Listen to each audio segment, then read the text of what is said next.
Bangsa gaib, terutama sekali dari golongan jin, memang potensial untuk diberdayagunakan memajukan usaha apapun, mengatasi kesulitan ekonomi, menarik harta karun, bahkan untuk gendam dan pengasihan.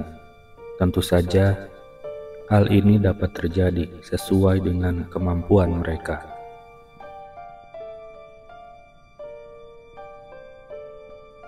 Jika diklasifikasikan secara umum, apa yang dimaksudkan dengan bangsa gaib sesungguhnya hanya terbagi dalam dua bagian, yakni malaikat dan jin. Khusus tentang jin bisa terbagi lagi ke dalam dua golongan besar, yakni jin muslim dan jin kafir atau setan. Bangsa jin kafir inilah yang kemudian terpecah ke dalam berbagai golongan. Misalnya saja ada genderuwo, kuntilanak, tuyul, gundul pringis, dan lain sebagainya. Pertanyaannya, benarkah bangsa gaib ini bisa diberdayakan dalam kegiatan bisnis? Jawaban atas pertanyaan ini memang bisa menimbulkan kontroversi. Namun, baiklah, di video kali ini kita akan menyorotinya dari sisi yang membenarkan atau memungkinkan bahwa bangsa gaib bisa diberdayakan dalam urusan bisnis. Sedangkan untuk sisi yang tidak mempercayainya akan kita kesampingkan dahulu.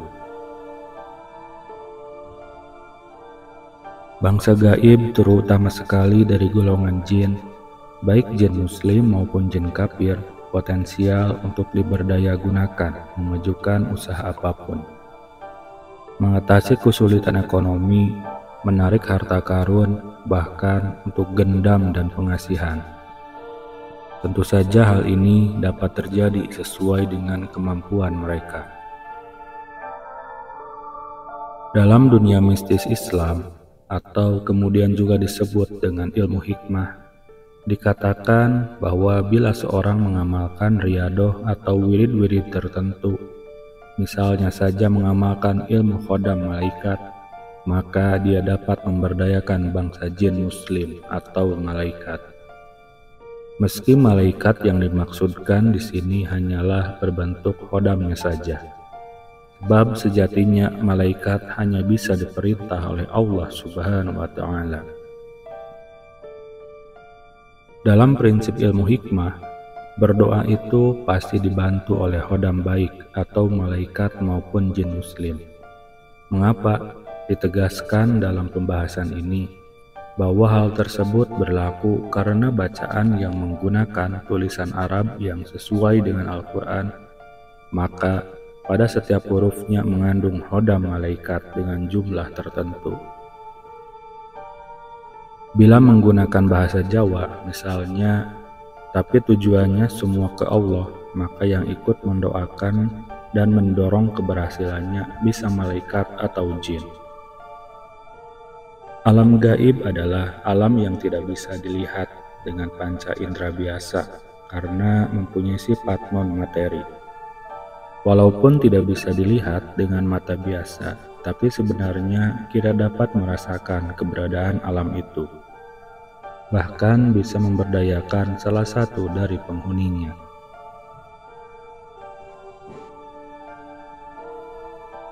Malaikat dan jin mempunyai kelebihan yang berbeda-beda, tapi dalam prinsipnya yaitu sama, hanya konsepsi ilmu mistis, terutama ilmu hikmah. Baik malaikat maupun jin bisa dipanggil, asalkan memenuhi syarat tertentu. Banyak sekali cara memanggil bangsa makhluk halus ini, dari cara yang paling mudah hingga paling sulit.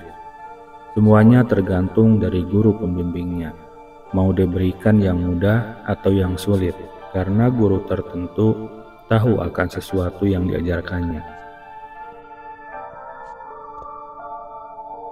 Para sesepuh zaman dulu, bila ingin mengambil murid, sangat selektif sekali, karena takut ilmu yang diajarkannya digunakan untuk tujuan yang tidak baik. Biasanya bagi calon murid yang masih mempunyai kesombongan akan diajarkan yang sulit-sulit dahulu. Maksudnya tak lain agar si murid menyadari kesombongan yang selalu diperbuatnya. Sementara bagi murid yang diberi khodam pendamping biasanya dalam kesehariannya bersikap tenang. Untuk murid semacam ini biasanya khodam pendampingnya berasal dari bangsa jin muslim. Tetapi sang murid tidak boleh bergantung terus-menerus pada bangsa gaib ini.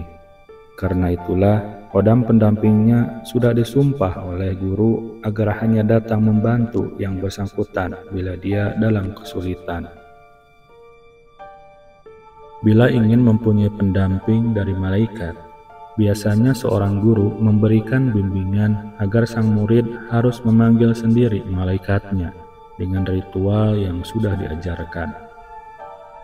Maka dalam keadaan tertentu atas izin Allah, malaikat pun akan datang dan memberi bantuan apapun yang dibutuhkan oleh orang yang memanggilnya.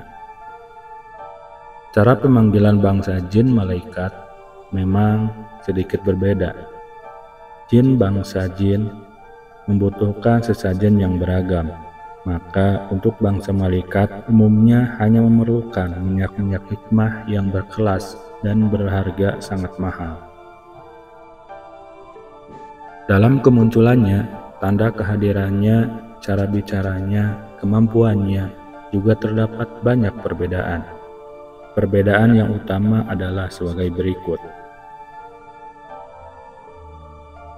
Bangsa malaikat dalam kemunculannya disertai suara yang lemah lembut disertai senyuman. Biasanya bangsa malaikat yang sudah dipanggil akan membantu kesulitan apapun yang dialami oleh si pemanggil. Selama diridhoi Allah dengan syarat harus mengamalkan amalan yang diberikan oleh bangsa malaikat itu sendiri. Bila si pemanggil setuju, maka malaikat itu akan menjadi sahabat si pemanggil sampai dia meninggal dunia. Malaikatnya atau khodamnya tidak bisa diwariskan kecuali si pewaris mengamalkan apa yang diamalkan oleh orang yang memberikannya, baik tata cara memanggil, amalan maupun syaratnya. Bangsa jin dalam kemunculan disertai suara yang tegas dan menggetarkan. Bila kita tidak berilmu dan tidak diberi benteng gaib, biasanya jin yang dipanggil akan mengajak bertarung. Tapi bila kita berilmu dan diberi benteng gaib, sang jin akan bicara dengan sopan, senyum, penuh persahabatan, dan tidak berani pada kita. Bahkan jin itu mau disuruh apapun sesuai dengan kemampuannya. Biasanya bila jin sudah datang, dia tidak akan memberikan suatu amalan yang bersifat memaksa, yaitu amalan yang diberikan oleh jin harus dikerjakan. Setelah itu, jin akan membantu apapun yang kita perintah. Bila kita tidak mengerjakan amalan yang diberikannya, maka jin itu tidak mau membantu lagi. Namun, bila si pemanggil setuju dengan syaratnya, maka jin itu akan jadi sahabat si pemanggil. Demikianlah rahasia jin dan malaikat yang bisa kita berdayakan dan dimintai bantuannya. Dan bila memanggil bangsa selain jin muslim, tentu syaratnya berbeda lagi, sesuai dengan syarat yang berlaku pada bangsa jin itu. Yang pasti, untuk menghadapi bangsa jin diperlukan doa atau mantra-mantra yang bisa membuat jin itu takut, terbakar, terusir, atau sampai membunuh bangsa jin itu sendiri.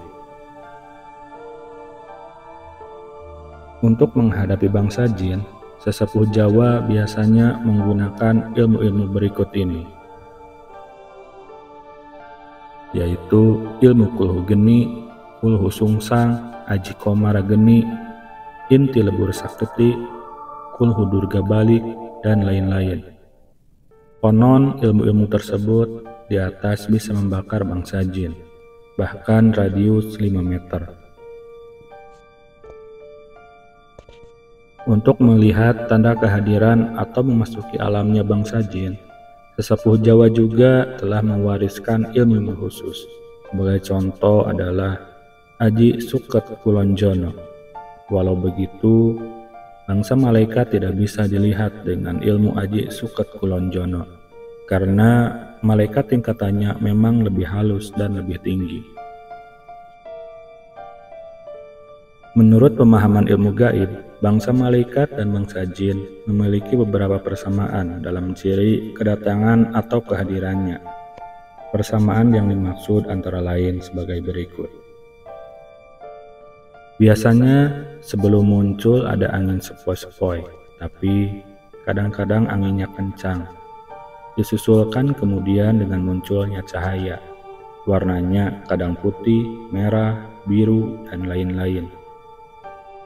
Juga bisa ditanda dengan datangnya kabut yang menyelimuti ruangan. Ini terjadi bila dalam proses pemanggilannya si pemanggil berada di dalam ruangan. Kadang juga bisa dirasakan dengan adanya perubahan alam sekeliling. Ini jika pemanggilnya dilakukan di alam terbuka, seperti merah senja, kehijauan, atau putih biru. Juga adanya goncangan seperti gempa bumi. Yang terakhir adalah dengan adanya suatu makhluk yang mengelus atau memijat kita.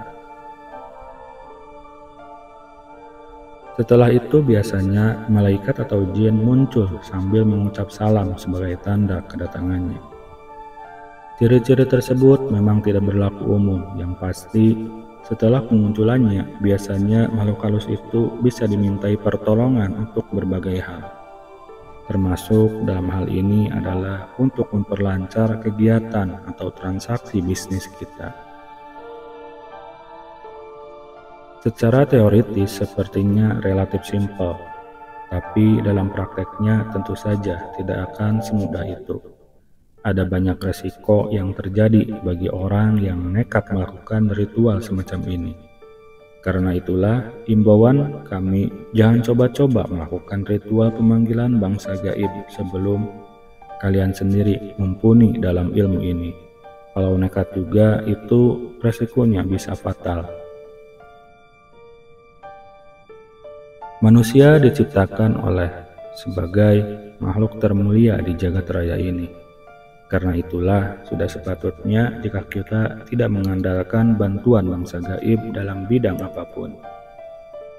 Banyak contoh memperlihatkan mereka yang melakukan kolaborasi dengan bangsa gaib akhirnya menjadi hamba-hamba yang diperbudak setan.